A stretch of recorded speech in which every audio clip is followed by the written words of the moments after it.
साल 1919 बैसाखी का दिन पंजाब के अमृतसर में हजारों की तादाद में लोग एक पार्क में जमा हुए थे।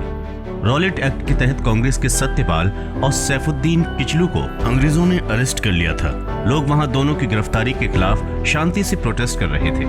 जनरल डायर अपनी फौज के साथ वहां आ धमका और घेर लिया पूरे बाग को।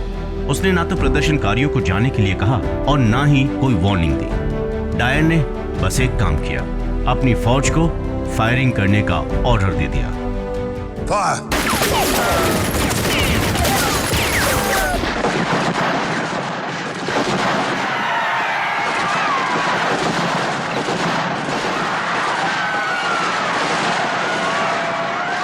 फिर शुरू हुआ नरसंहार।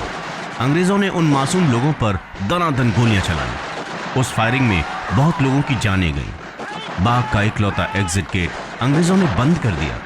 लोग बचने के लिए पार्क की दीवार पर चढ़ने लगे। कुछ जान बचाने के लिए कुएं में कूद गए।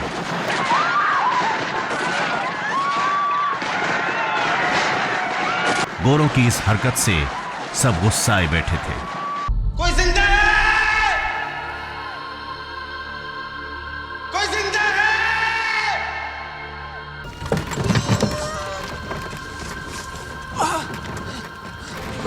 पर इस घटना से एक इंसान इतना ज्यादा गुस्साया था कि उसने जनरल डायर को टपका डालने का मन बना लिया। ये थे सरदार ऊधम सिंह।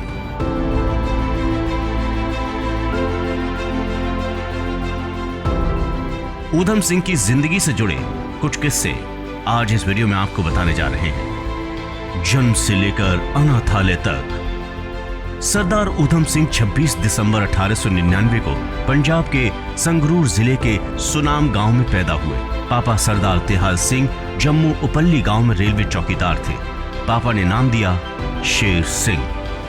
इनके एक भाई थे मुख्ता सिंह। 7 साल की उम्र में ऊधम अनाथ हो गए। पहले मां चल बसी और उसके 6 साल बाद पिता। माँ बाप के बढ़ने के बाद दोनों को अमृतसर में सेंट्रल खालसा अनाथालय में भेज दिया गया। वहां लोगों ने दोनों भाइयों को नया नाम दिया। शेर सिंह बन गए ऊधम सिंह और मुख्ता सिंह बन गए साधु सिंह। सरदार ऊधम सिंह ने भारतीय समाज की एकता के लिए अपना नाम बदलकर राम मोहम्मद सिंह आजाद रख लिया था, जो भारत के 3 प्रमुख धर्मों का प्रतीक है। साल 1917 में साधु की भी मौत हो गई। 1918 में ऊधम ने मैट्रिक के एग्जाम पास किए। साल 1919 में उन्होंने अनाथालय छोड़ दिया।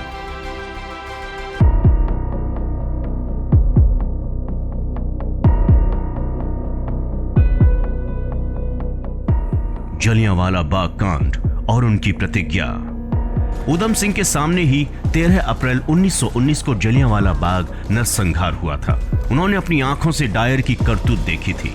वे गवाह थे उन हजारों भारतीयों की हत्या के जो जनरल डायर के आदेश पर गोलियों के शिकार हुए थे। वहीं पर ऊधम सिंह ने जलियांवाला बाग की मिट्टी हाथ में लेकर जनरल डायर और तत्कालीन पंजाब के गवर्नर माइकल ओ डायर को सबक सिखाने की प्रतिज्ञा ली। इसके बाद वो क्रांतिकारियों के साथ शामिल हो गए। वहां से पेटी उठा लो। कितने रिवॉल्वर हैं? रिवॉल्वर 8 है। सरदार ऊधम सिंह क्रांतिकारियों से चंदा इकट्ठा कर देश के बाहर चले गए। उन्होंने दक्षिण अफ्रीका, जिम्बाब्वे, ब्राजील और अमेरिका की यात्रा कर क्रांति के लिए खूब सारे पैसे इकट्ठा किए। इस बीच देश के बड़े क्रांतिकारी एक एक कर अंग्रेजों से लड़ते हुए जान देते रहे। ऐसे में उनके लिए आंदोलन चलाना मुश्किल हो रहा था, पर वो अपनी प्रतिज्ञा को पूरी करने के लिए मेहनत कर रहे थे। ऊधम सिंह के लंदन पहुंचने से पहले जनरल डायर बीमारी के चलते मर गया था। ऐसे में उन्होंने अपना पूरा ध्यान माइकल ओ डायर को मारने पर लगाया और उसे पूरा भी किया।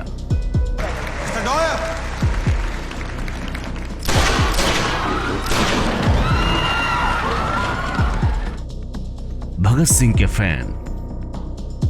ऊधम सिंह को भगत सिंह बहुत पसंद थे। उनके काम से ऊधम सिंह इंप्रेस थे। भगत सिंह को वो अपना गुरु मानते थे। साल 1935 में जब वो कश्मीर गए थे, वहां ऊधम को भगत सिंह के पोर्ट्रेट के साथ देखा गया। इन्हें देशभक्ति गाने बहुत पसंद थे।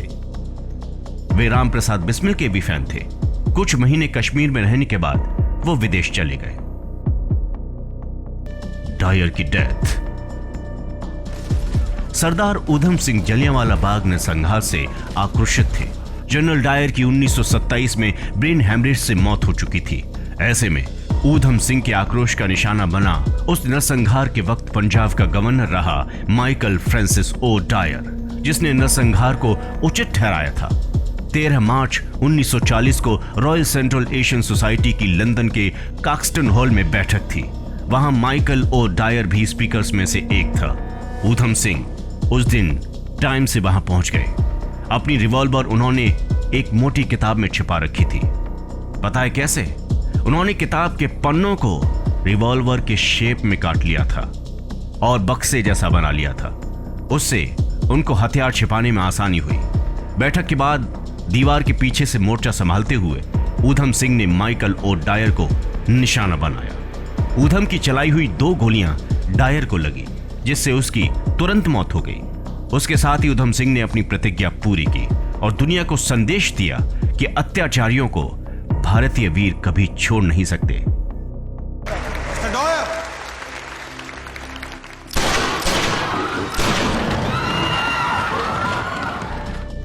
ऊधम सिंह ने वहां से भागने की कोशिश नहीं की और अरेस्ट हो गए।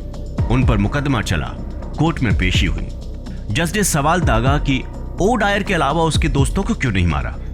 ऊधम सिंह ने जवाब दिया कि वहां पर औरतें थीं और हमारी संस्कृति में औरतों पर हमला करना पाप है। इसके बाद ऊधम सिंह को शहीद आजम की उपाधि दी गई, जो सरदार भगत सिंह को शहादत के बाद मिली थी। मरने की कहानी। 4 जून 1940 को ऊधम सिंह को हत्या का दोषी ठहराया गया।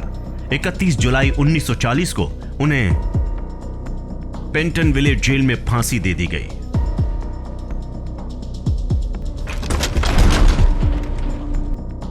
इस तरह ऊधम सिंह भारत की आजादी की लड़ाई के इतिहास में अमर हो गए। 1974 में ब्रिटेन ने उनके अवशेष भारत को सौंप दिए। अंग्रेजों को उनके घर में घुसकर मारने का जो काम सरदार ऊधम सिंह ने किया था, उसकी हर जगह तारीफ हुई। यहां तक कि जवाहरलाल नेहरू ने भी इसकी तारीफ की। नेहरू ने कहा कि माइकल और डायर की हत्या का अफसोस तो है, पर यह बेहद जरूरी भी था। इस घटना ने देश के अंदर क्रांतिकारी गतिविधियों को एकाएक तेज कर दिया था। सरदार ऊधम सिंह की यह कहानी आंदोलनकारियों को प्रेरणा देती रही।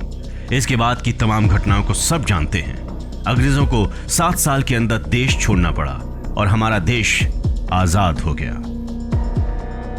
ऊधम सिंह जीते जी भले ही आजाद भारत में सांस नहीं ले सके, पर करोड़ों हिंदुस्तानियों के दिल में रहकर वो आजादी को जरूर महसूस कर रहे हैं।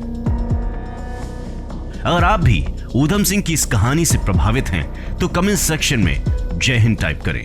ऐसे ही लेटेस्ट वीडियोस के लिए सब्सक्राइब करें। नमस्कार।